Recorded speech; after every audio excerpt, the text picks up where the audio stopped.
आज हम सभी साझेदारी फर्म के विघटन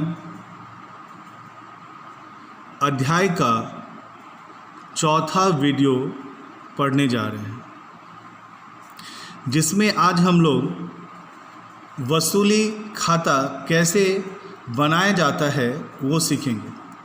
हालांकि इसके बनाने के 5 नियम मैंने वीडियो नंबर 3 में बता दिया था, जिसकी पुनरावृत्ति मैं कर दूं। उसके बाद हम लोग आज सवाल बनाएंगे। तो आपको बता दिया गया था कि वसूली खाते बनाने के लिए हम सबसे पहले बैलेंस शीट के एसेट साइड में दिए गए सभी संपत्तियों को रियलाइजेशन अकाउंट के डेबिट साइड में लिखेंगे, कैश और बैंक को छोड़कर।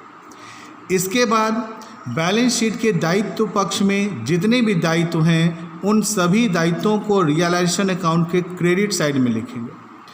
तीसरे नंबर में हम अतिरिक्त सूचनाओं को पढ़कर देखेंगे कि जितनी भी संपत्तियां हैं जिसे वसूली खाते में बैलेंस शीट से हस्तांतरण किया गया है उसे कितना में बेचा जा रहा है, जिसके लिए हम रियलाइज्ड वैल्यू ऑफ एसेट्स की गणना करेंगे और इस राशि को रियलाइजेशन अकाउंट के क्रेडिट साइड में बाय कैश या बैंक के नाम से लिखेंगे।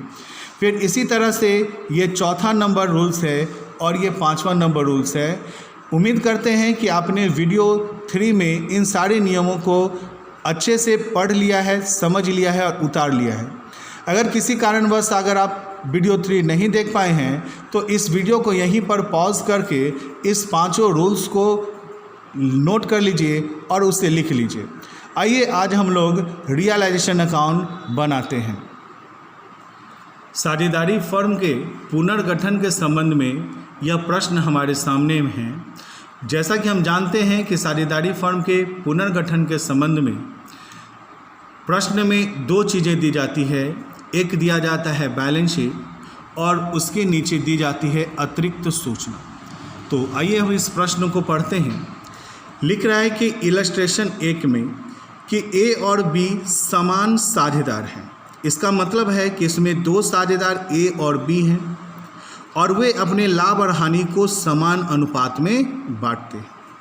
31 मार्च 2013 को आर्थिक चिट्ठा निम्न प्रकार था। तो यहाँ पर आर्थिक चिट्ठा यानी कि बैलेंस शीट दी गई है और आप जानते हैं कि बैलेंस शीट के 2 पक्ष होते हैं। एक तरफ पूंजी एवं दायित्व होती है और दूसरी तरफ संपत्तियां होती हैं। दायित्व में क्रेडिटर बिल्स पेबल लिखा हुआ है। लोन दायित्व होता है, लेकिन ए चूँकि इस फर्म का साझेदार है इसलिए ये इंटरनल लायबिलिटीज़ माना जाएगा। रिजर्व फंड यानी कि संचय में 1000 रुपये है और ये साझेदारों की पूंजी दी गई है। फिर जब हम एसेट्स में की ओर आते हैं तो यहाँ पर कैश एट बैंक 2500 है, डेबिटर्स 10,000 है, स्टॉक 5500 का है, बिल रिसेबल 5000 का है और फर्नीचर 7500 का। हम लोगों ने यहाँ तक प्रश्न तो पढ़ लिया, लेकिन यहाँ तक प्रश्न को पढ़कर हमें यह समझ में नहीं आया है कि आखिर इस प्रश्न में करना क्या है। अभी तक हम यही समझे हैं कि इसमें 2 साझेदार ए और बी है जो अपने लाभ और हानि को बराबर अनुपात में बांटते हैं और 31 मार्च 2013 को इनका बैलेंस शीट दिया गया है, जिसके एक तरफ दायित्व और दूसरी तरफ संपत्तियों को दर्शाएगा। लेकिन जैसे ही हम ये अतिरिक्त सूचना पढ़ते हैं हमें पता चल जाता है कि आखिर यह प्रश्न क्यों है। तो क्या है आगे? तो लिख रहा है कि उक्त तिथि पर फर्म का विघटन हो गया।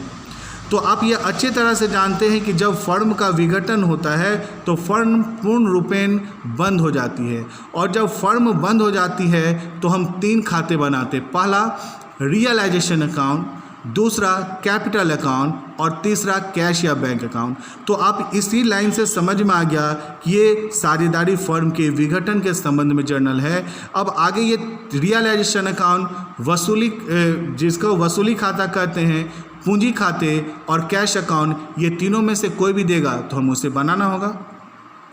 तो साझेदारी फर्म का विघटन हुआ और हम जानते हैं कि जब फर्म का विघटन होता है तो बैलेंस शीट में जितनी भी संपत्तियां हैं इन सभी संपत्तियों को बेचकर दायित्वों का भुगतान किया जाता है। इसलिए जब हम लोग रियलाइजेशन अकाउंट बनाते हैं तो कैश और बैंक को छोड़कर जितनी भी संपत्तियां हैं उसे हम लोग ट्रांसफ़र करते हैं। तो ये देखिए बैलेंस शीट के दाहिने साइड में है, तो इधर से जब हम कोई भी मद को लेंगे तो लेजर में ट्रांसफ़र करेंगे तो वो लेफ्ट साइड में चला जाएगा। और दूसरा काम हम करते हैं इन दायित्वों को हस्तांतरण करने का। तो दायित्व देखिए बैलेंस शीट के लेफ्ट साइड में है, तो जब इसे लेजर में ट्रांसफ़र करेंगे तो ये राइट साइड में चला जाएगा। यह नियम हम आपको पहले ही बता चुके हैं और अभी आप फिर से जान लीजिए। तो जैसा कि देखिएगा कि दो साझेदार ए और बी है और उनका बैलेंस शीट दिया गया है। उक्त तिथि पर फर्म का विघटन हुआ और फर्म का जब विघटन होता है तो सभी संपत्तियों को बेचकर दायित्वों का भुगतान किया जाता है। तो आगे हम पढ़कर देखें कि किन संपत्तियों को बेचा जा रहा है और दायित्वों का भुगतान किया जा रहा है। तो जब हम आगे बढ़ते हैं तो लिख रहा है कि संपत्तियों से निम्नलिखित राशि वसूल हुई। डेब्टर जो कि हमारे बैलेंस शीट में 10,000 रुपया प्रदर्शित कर रहा था, उस डेब्टर को जब हमने बेचा तो 9,000 रुपया मिल हुआ। स्टॉक जो कि हमारे बैलेंस शीट में 5,500 था, उसको जब बेचा गया तो 5,000 रुपये वसूल हुई। बिल रिसीवेबल जो 5,000 था उसे 5,000 में ही वसूल किया गया और फर्नीचर जो 7,000 की थी उसे 8,000 रुपये वसूल हुए। यानी जितनी भी संपत्तियां थी सारे संपत्तियों को इस मूल्य पर बेचा गया। और आपको मालूम है कि सभी संपत्तियों को बेचने के बाद दायित्वों का भुगतान की बारी आएगी। तो यहाँ भुगतान के बारे में लिख रहा है कि लेनदारों को 5% छूट पर भुगतान किया गया और समापन के व्यय जिसे सबसे अंत में लिखते हैं वो 500 रुपये हुई है। फर्म की पुस्तकों को बंद करने के लिए आपको आवश्यक रोजनामचा तथा आवश्यक खाते बनाने का है, लेकिन हम अभी आवश्यक रोजनामचा को छोड़कर आवश्यक खाते को बनाएंगे। और आपको मालूम है आवश्यक खाते में 3 चीज़ बनेंगे, रियलाइजेशन अकाउंट, कैपिटल अकाउंट और कैश या बैंक अकाउंट, जिसमें से उस आवश्यक खाते में आज हम रियलाइजेशन अकाउंट बनाने सीखने वाले हैं। तो आइए इन प्रश्न के माध्यम से हम रियलाइजेशन अकाउंट बनाना सीखें। और रियलाइजेशन अकाउंट बनाने के मैंने 5 नियम आपको पहले ही बता दिया है। तो रियलाइजेशन अकाउंट बनाते हैं।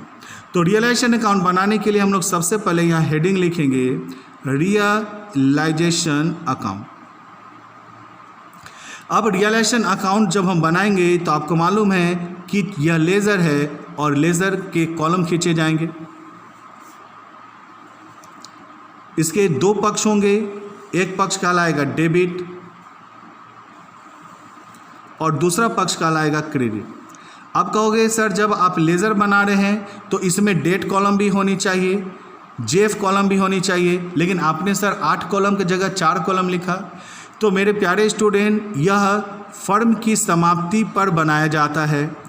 और फर्म की समाप्ति कब हो रही है तो आपने देखा कि 31 मार्च को हो रही है। तो ये चूँकि वर्ष के अंत में एक ही डेट को बनाया जा रहा है, इसलिए डेट कॉलम खींचने की ज़रूरत नहीं है। और यह चूँकि फर्म की समाप्ति हो रही है तो यह किसी लेन देन की सहायता से भी नहीं बनाई जा रही है, इसलिए इसमें जेएफ लिखने की भी आवश्यकता नहीं है। इसलिए यहाँ पर 8 कॉलम की जगह में 4 कॉलम ही खींचे गए। तो पहला हो गया पार्टिकुलर, दूसरा हो गया अमाउंट, फिर यहाँ हो जाएगा पार्टिकुलर्स और फिर यहाँ हो जाएगा अमाउंट। ये अमाउंट्स क्रेडिट का है और ये अमाउंट्स डेबिट का है। अब रियलाइजेशन अकाउंट बनाने के जैसे कि 5 नियम हैं और वो 5 नियम आप जानते हैं। तो आइए हम सबसे पहला नियम पर ध्यान दें। तो वसूली खाते बनाने का पहला नियम मैंने क्या कहा था कि वसूली खाते बनाने के लिए हम सबसे पहले बैलेंस शीट के एसेट साइड में दिए गए सभी संपत्तियों को रियलाइजेशन अकाउंट के डेबिट साइड में लिखते हैं। क्या चीज़ को छोड़कर? कैश और बैंक को छोड़कर। तो ये हमारे पास प्रश्न है। प्रश्न में ये हमारे पास बैलेंस शीट है। बैलेंस शीट की एसेट साइड में जितनी भी संपत्तियां हैं कैश और बैंक को छोड़कर लिखना है। तो कैश और बैंक को छोड़ देंगे तो आपके पास क्या बचेगा? डेब्टर, स्टॉक, बिल रिसीवेबल और फर्नीचर, जिसका कीमत आगे में लिखा हुआ है। तो पहले नियम के अनुसार हम बैलेंस शीट की जितनी भी संपत्तियां हैं उसे डेबिट में लिखेंगे। तो सबसे पहला लिखाएगा टू डेब्टर्स, फिर लिखाएगा टू स्टॉक, फिर लिखाएगा टू बिल रिसीवेबल, फिर लिखाएगा टू फर्नीचर। तो पहले नियम के अनुसार आपने देखा कि वसूली खाते बनाने के लिए हम सबसे पहले बैलेंस शीट के एसेट साइड में दिए गए सभी संपत्तियों को रियलाइजेशन अकाउंट के डेबिट साइड में लिखेंगे, कैश और बैंक को छोड़कर।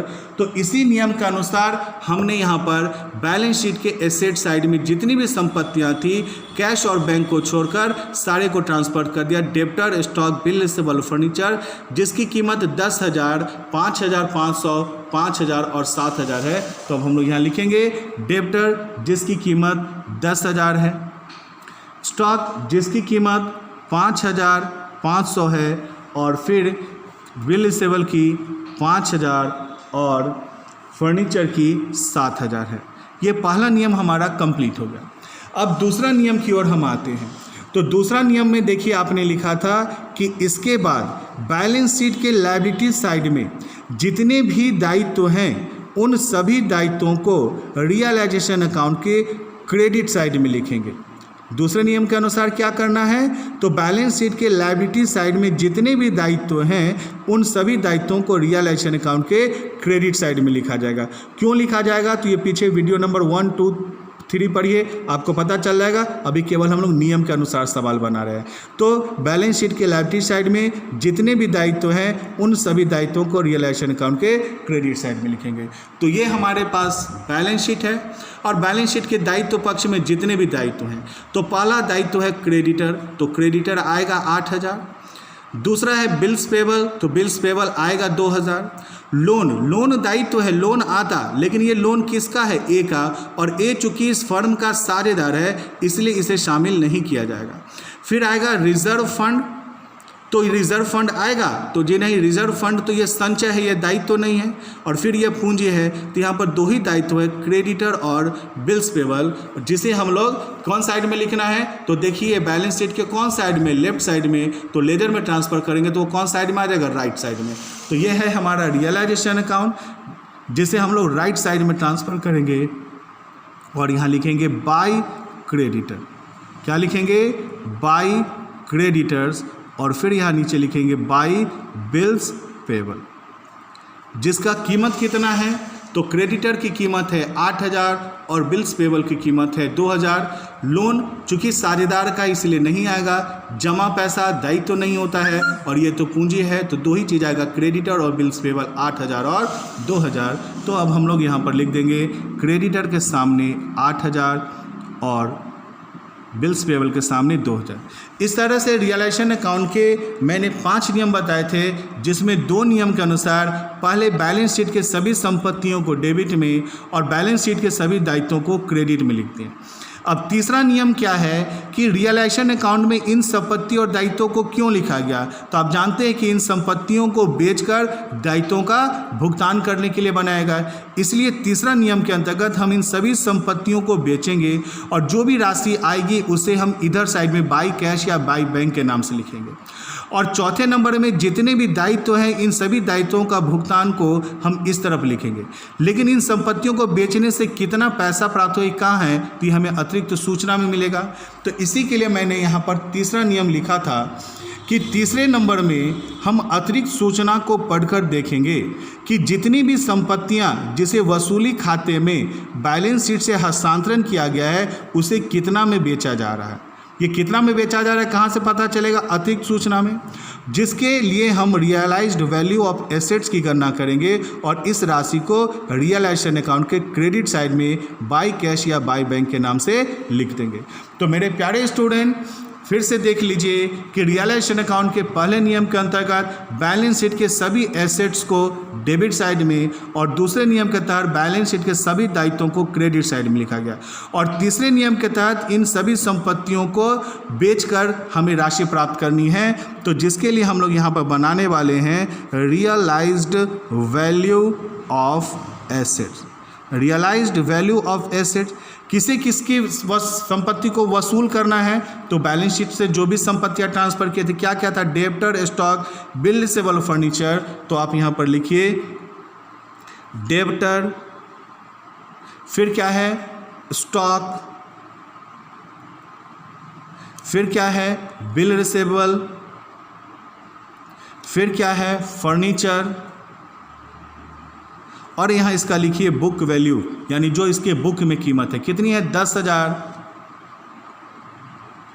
5,500, बिल सेवल का 5,000 और फर्नीचर का 7,000।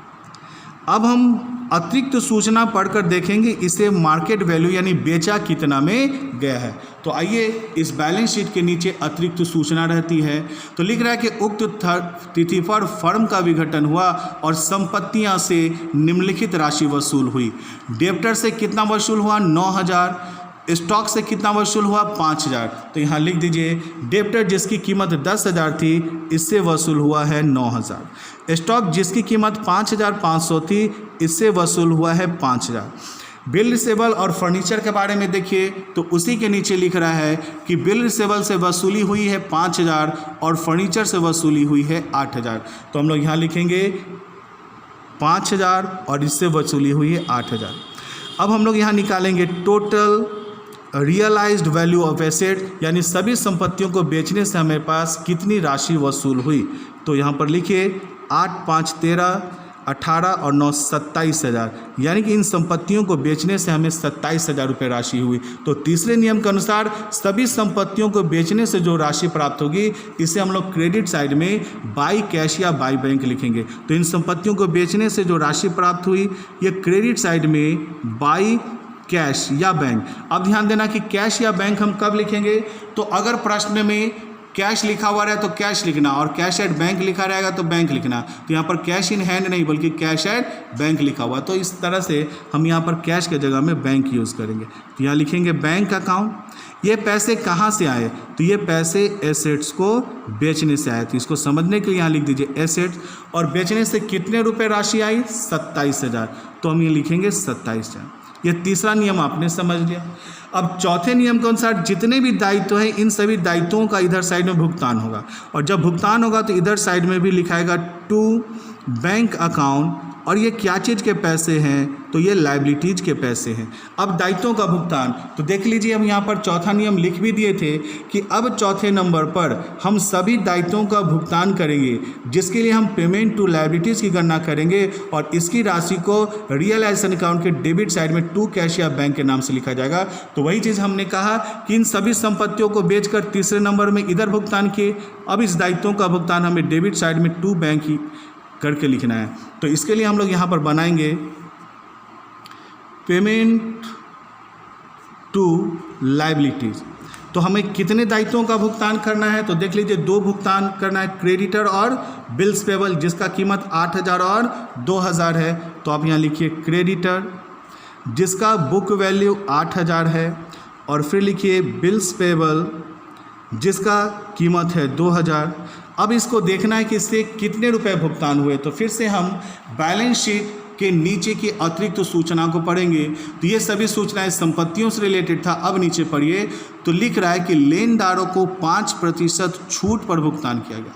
तो लेनदारों को कितने प्रतिशत छूट पर? 5% छूट पर।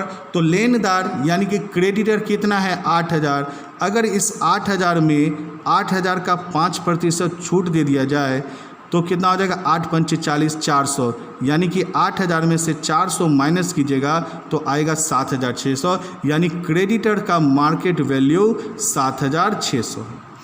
अब है बिल्स पेबल जिसकी बुक वैल्यू 2,000 है। अब देखना है कि इसे कितना भुगतान करना है। तो जब हम पूरे प्रश्न को पढ़कर देखेंगे तो कहीं पर भी दायित्व के भुगतान के बारे में कोई जिक्र नहीं है। क्रेडिटर के बारे में है कि 5% छूट पर भुगतान किया गया। समापन व्यय 500 है।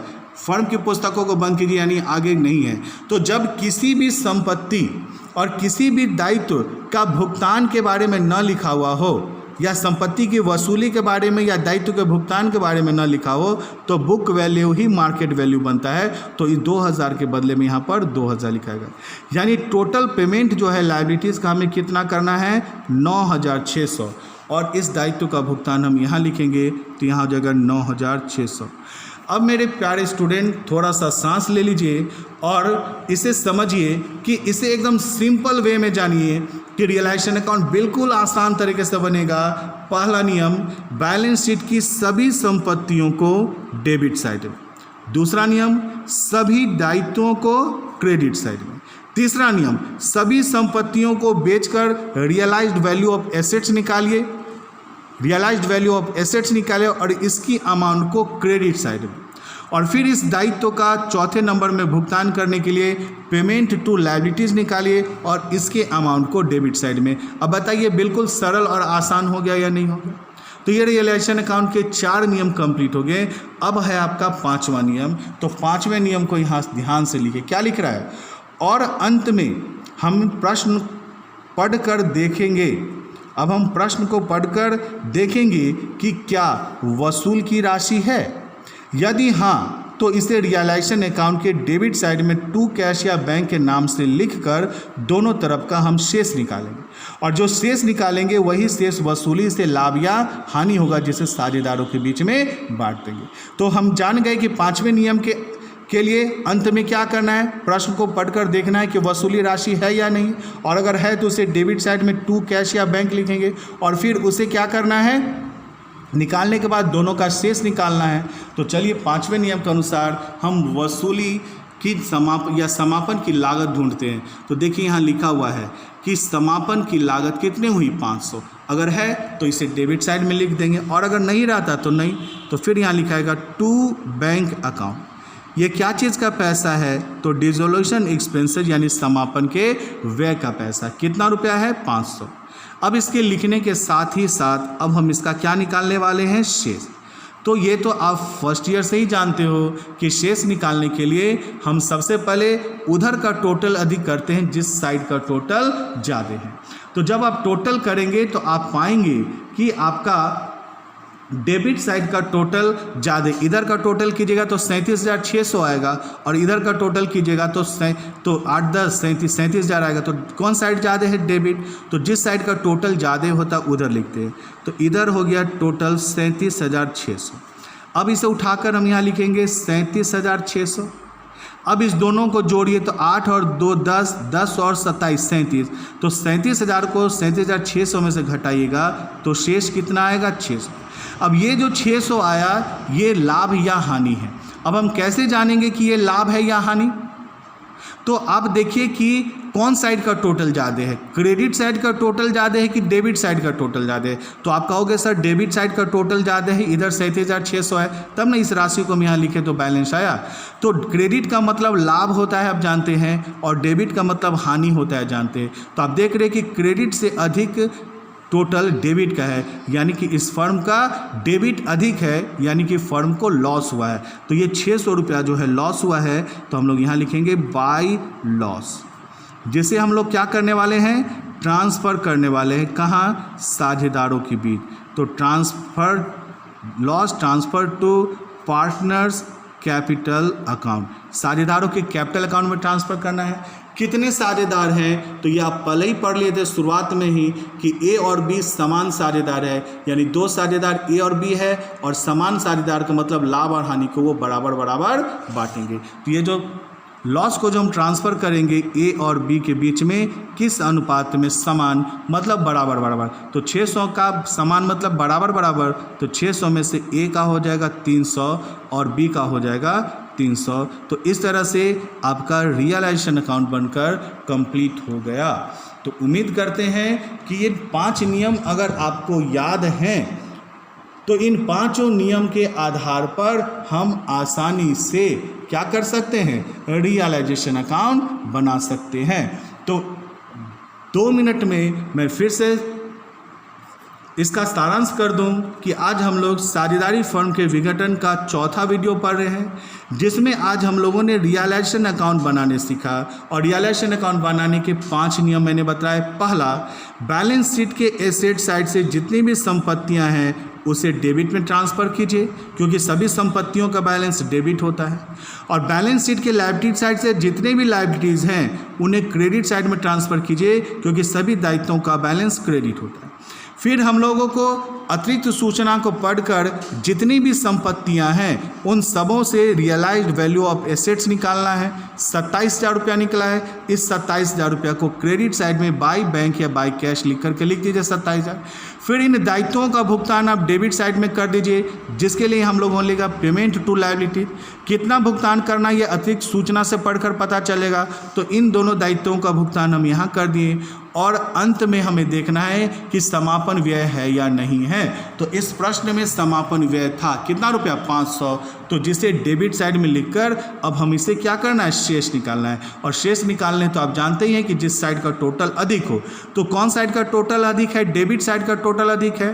तो 37,600, फिर इसको बैलेंस किए तो कितना है 600। अब ये राशि लाभ है या हानि, तो कौन साइड का टोटल अधिक था, डेबिट साइड का टोटल अधिक था। और डेबिट का अधिक होना हमारे लिए हानि कहलाता है। तो ये 600 रुपया हानि हुआ, जिसे दो साझेदार ए और बी में समान अनुपात में बांट दिए, जो कि प्रश्न में यहाँ लिखा हुआ भी था शुरुआत में ही कि ए और बी समान साझेदार हैं। तो ए और बी के बीच इस लाभ को बांट दिए। इस तरह से आज रियलाइजेशन अकाउंट बनाना आपने सीखा, और उम्मीद करते हैं कि रियलाइजेशन अकाउंट आप अच्छे तरह से बनाने सीख गए होंगे। तो आज के लिए इतना ही, धन्यवाद।